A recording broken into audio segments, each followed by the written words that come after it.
Mga pato sa umaga, laban sa mga antok na pato. Pumangon at kuminang aso. Mabigat ang mga pakpak, pero oras na ng umaga. At mula sa mga antok na ulo, patungo sa bagong maliwanag na araw.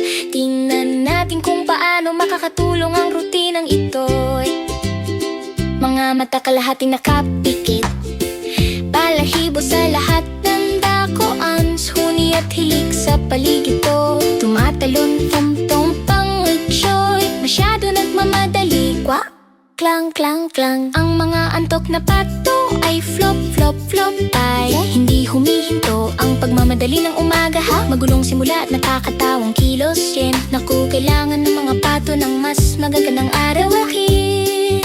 Huminahon tayo at mag-isip-is.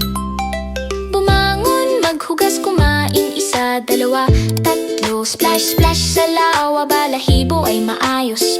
Ang mahinahong routine ay napakasarap.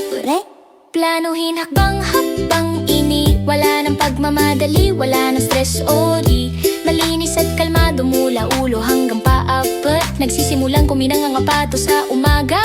Handa na ang almusal, umupo ng tahimik. Masayang puso at busog na tiyan, oy di. Mula sa magulong antok tungo sa tagumpay ng umaga. Magandang rutina nagpapasimula ng araw.